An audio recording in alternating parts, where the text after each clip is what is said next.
The FIFA 23 market is about to crash, and it's all because of one of the biggest promos that we get every single year. This is, of course, Team of the Year. Players in preparation are starting to sell off their teams right now, and it's going to lead to the market losing quite a lot of value. So in this video, I'm going to be going through the best way to navigate the crash. But before we do get into the video, if you're currently losing coins, you want to top up, then there is no better place than AOA. Head over there to get yourself some cheap, fast FIFA 23 coins, completely reliable, and if you use Fnatic at checkout, you'll also get yourself a 3% discount. Link can be found in the description down below. Nice. This latest market crash isn't anything out of the norm. We get this every single year. It's slightly different this year because it's coming off the back of the World Cup promo, which of course we've never had to experience ever before, because normally it's a completely separate game mode and typically it's towards the end of Ultimate Team. It's the dying phase of FUT. This year, slightly different in that it's a lot earlier, in that it's actually a lot later compared to when we usually have the World Cup. That in itself did cause a crash, as players sold their teams before to build up as many coins as possible so that they could buy into the new and much better players which would be available with the World Cup promo. Now we're coming towards the end of it. It's still not done as of yet, but we're getting close to the end, and players are starting to sell off those cards because they know what's about to happen in January. Towards the end of January, which will also go into early February, we normally get Team of the Year. This is where 11 of the best players across the world are selected, and within Ultimate Team, it means they get insanely high rated boosted cards. And as these are the best players of the year, it's not going to be selecting bronze or silver players to boost their cards. Of course, it's already cards that have high stats, whether that be high 80s or low 90s. They're going to get around a +5 overall card boost for their rating, making them the best players to be using not just when Team of the Year releases, but they're typically the best cards going all the way through to Team of the Season. And Team of the Season is, well, towards the end of the season, so about 6 months after we actually get these Team of the Year cards. So these Team of the Years are a big deal. They take up around half the year, which can be used. So if you're able to either pack one or just buy into one, you're pretty much going to have an advantage over your opponents. These are insane players to use, and they can very easily carry you. And with all of that in mind, that's what leads to players going crazy beforehand. Most players believe that the crash itself actually comes when Team of the Year is out. That's when there is a huge increase in the amount of people buying FIFA points. Those FIFA points are then used to open packs, giving an increase on the amount of players available onto the transfer market. But of course, the demand is no longer there for those players because everyone wants Team of the Years, so the market falls. And yes, this still happens. There will be an increase when we get around to that time. But now the biggest side of the crash is everyone else that prepares beforehand. This is where everyone knows what's going to happen, so they take the time now to sell all the players within their club, those that have value, so that they can get as many coins back from them as possible. And this is what causes the initial crash to happen. With player prices dropping, that leads to more players quickly selling their players as they panic sell. And then we get to Team of the Year where another drop happens. This is when people are buying into FIFA points to open packs. And then just after, we see a slight increase because this is when players start to buy back the players that they initially sold. Now they're able to get them for a fraction of the price. So the best way for you to navigate this is to sell those valuable players. I know it sounds counterproductive because everyone's also doing the same thing, and I did just say that once this happens, players start to panic and that forces the price to go even lower. It's still a good idea to jump on board with this. There is no way that we're going to avoid these crashes from happening. So before it actually happens, it's best to get the most amount of value back from the players that you currently have, whether you're using them as part of your team or you've just got them laying in your club. It's time to sell them, claim back those coins, and leave those coins in your account, potentially to trade with to build even more, and then buy back at a later date.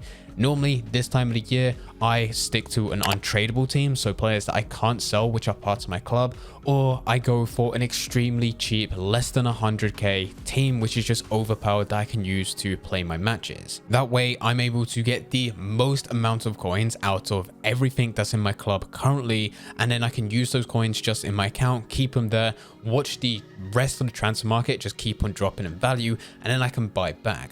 Now my goals personally is to hopefully get a team of the year player within a pack. Now, I've gone through videos already on this channel of how I'm grinding packs for Team of the Year, and there probably will be updates between now and the actual Team of the Year release. So if you want to go and see those videos, there will be a link in the description down below. But my overall goal is to get anywhere between 200 to 300 gold packs. If I'm able to get more, even better. The more packs you have, even though it doesn't guarantee that you'll get a Team of the Year player, it does increase your chances. I'm also not bothered for what type of Team of the Year player that I get. I would just like one to put me in a better position. So I'll probably open these packs when the full Team of the Year is released within packs, and not just defenders, midfielders, or attackers. But with all of this isn't my first FIFA. I've been playing since the very beginning. I understand that for you to get a Team of the Year player, it is extremely unlikely, especially when trying to go and use the packs that we're using. And it's even harder nowadays because yet again, everyone knows to prepare. There's so many people within the community that are already stacking their packs, and for most of them, they're getting a lot more than me. So that's why I like to sell everything in my club as of right now, so that I can prepare and have coins left over so that I can just buy into the players that I want to buy into. Of course, depending on the player will depend on how many coins that I need. If it's going to be someone such as Mbappe, you know instantly that they're probably going to cost around 5, maybe even 7 million coins, somewhere between that range. Whereas a Team of the Year goalkeeper can cost anywhere between 300,000 to around about 600,000. Your Team of the Year fullbacks can cost anywhere between like 700,000 to maybe 1.5 million, depending on their pace as well as overall stats. Centre backs will be slightly cheaper than this, and then you have your midfielders, which yet again can vary from 1 million to around about 3 million, depending who they are. So we're not talking about any of these players being cheap, but I will have more than enough coins to at least buy into one player, depending who they are. If I'm going for those defenders and goalkeepers, I'll probably be able to buy 3 or 4. We also can't forget that there will be Team of the Year honorable mentions, which will be considerably cheaper. These are players which didn't get selected to be part of the Team of the Year, but were nominees or at least runners up. And they will get boosted card stats, not by 5, but they're still pretty decent, and some of them can be fun to use within game. Out of all the packs that are saved, you're most likely to get Team of the Year honorable mentions. But just like Team of the Years, if there is an honorable mention where you're looking at their card stats and you think that they could be something special, but unfortunately you were unable to pack them, it's always nice having those coins left over because you've sold your team now, you've prepared, you've got loads of coins in your account to buy into these players, which some of them may be valued at the exact same price as some of the players that you have right now within your team, but of course be 1,000 times better.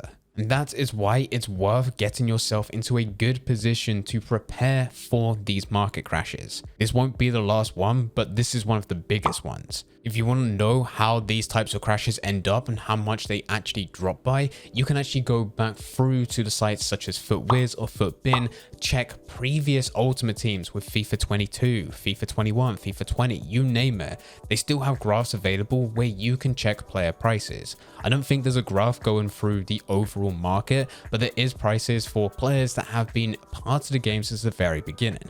One of the best things that you can do with any type of Ultimate Team is go back and check the top 10 highest rated players. Look at players such as Mbappe, Messi, Ronaldo, and check their price from when Ultimate Team was first released, so day 1 of FUT, go forward to December and then see the price change from December to the end of January. And this typically is all down to the Team of the Year crash. The December and early January promos, even though they can add some nice cards, they're nothing too special. Most players forget about them by the time Team of the Year is released. So the price drop is not because of the promos that get released throughout December or January. It's in fact because of Team of the Year and everyone else getting ready. So with all of that in mind, if you're not like me and you're not trying to get Team of the Year players, you're really not too fussed about it, what you can do is look at some of the players that you really do want to play with, and if you can't afford them now, it's likely that you will be able to buy into them at the end of Team of the Year after everything plummets in value. So if you are still looking to go and get Mbappe, who is still valued just over 1 million coins,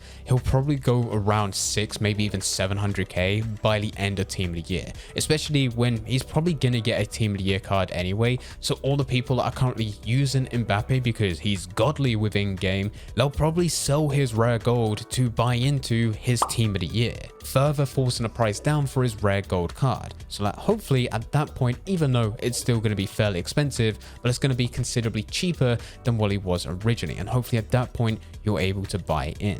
But anyway guys, this is what you need to be doing for the market crash that is about to come. In some areas, it's already started because I already know quite a few people that are already getting ready. And of course, we can't forget the World Cup promo, which has also had an effect this year to further drive down player prices as players did prepare to go and get ready for that promo as well. If you do have any questions about anything, then please feel free to leave them in the comment section down below. But anyway guys, I hope you guys did enjoy it. If you did enjoy it, don't forget to leave a like and subscribe. But for now, I'm going. So see ya.